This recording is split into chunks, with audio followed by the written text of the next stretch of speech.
let's start with the math on Coinbase because, it's expected to have about $100 billion in valuation as it goes public in terms of market cap. But does the valuation make sense relative to what it earns? We know it's profitable, but is it worth $100 billion? I mean, that is a lot of money. And that is, to put it in perspective, right? JPMC is worth 475 billion. So, 100 billion is a lot of money, especially when, you look at the fact that their assets under management are not super high, right? So they have, 43 million accounts, but they only have about $2,000, per customer on average, compared to a Schwab that has 9 trillion under management with 31.5 million accounts and almost 200%, over 200% more, when it comes to sort of assets under management per customer. And so, this is a really, really big bet on a very, very nascent player still. Well, that's interesting because, there's a chance that this then goes public. What does it mean for those retail investors that are buying in? Is this kind of the top, very expensive valuations? Is there a risk that it falls?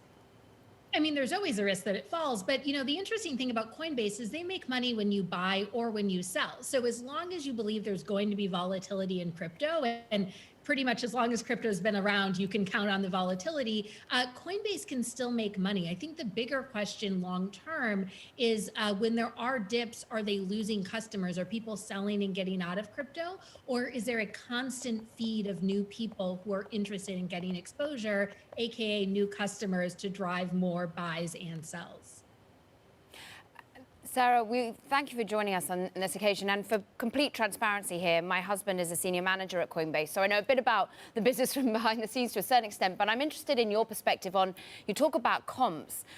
What's been fascinating to watch from a public perspective, public market perspective, is the rally that we've seen in MicroStrategy going very long into the crypto space, the right blockchains, the desperation for investors to want to get into some sort of public equity that is linked to crypto, perhaps don't have the risk tolerance for buying crypto on and of itself or the ability to.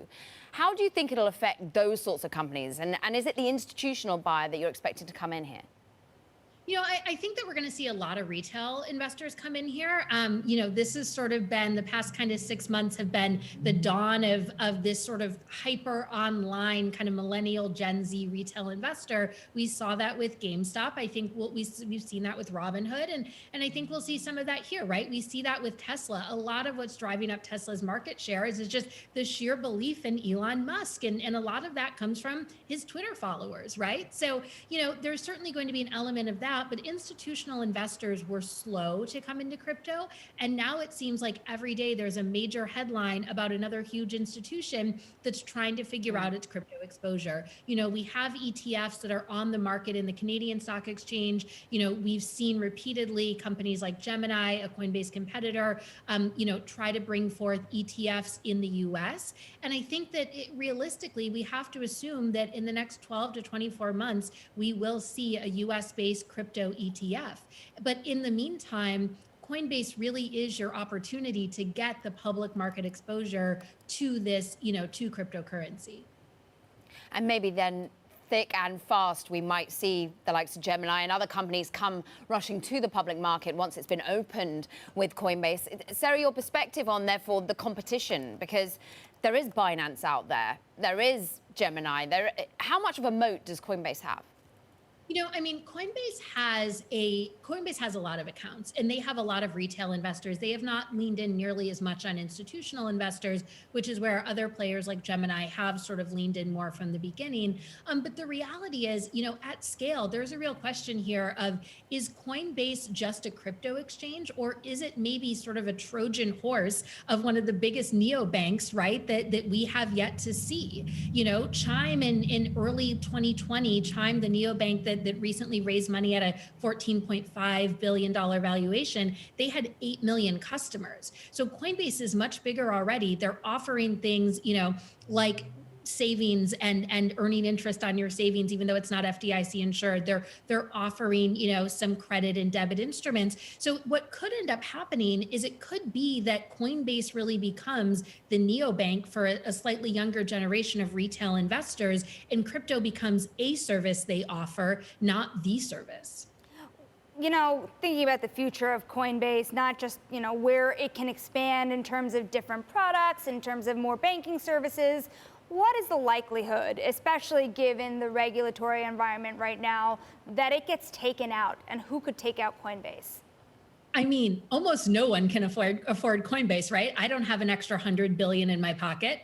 But I think that there are a couple players that you have to at least consider, right? Some of the more obvious ones, the JPMCs, could they afford it? It'd be incredibly expensive, but probably. I mean, the $2 trillion elephant in the room always when you talk about technology is Apple. And we've seen Apple with Apple Wallet, we've seen Apple with Apple Card, Apple Pay. They've increasingly gotten into the payment space. Is it a bridge too far to say that Apple could wake up one day and say, hey, maybe we want to own Coinbase?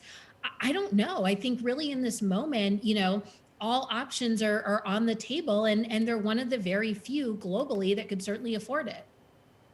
Sarah, let's talk a little bit about your own experience and how you're going to be looking for the next pre-seed sort of disruptor such as that's going to come in Coinbase's wake. I mean, I loved going back through your Twitter feed and how, I think it was back in March, you tweeted out that basically back in 2011, you were telling anyone that you went on a Tinder date with to buy Bitcoin, and you're saying like they owe you massive finder's fees now if they bought anything off the back of it. So you've been tracking crypto for a long time. You've had experience working with the Winklevoss twins. I'm interested in what you're looking now at in terms of DeFi, in terms of, are you looking at any fintechs that resemble a Coinbase or look at the crypto space? I mean, I think decentralized finance, and I think the blockchain, particularly for contract use, is still incredibly interesting. And I think that there's still a lot of room in the market for crypto to grow. The entire cryptocurrency market cap is only $2 trillion.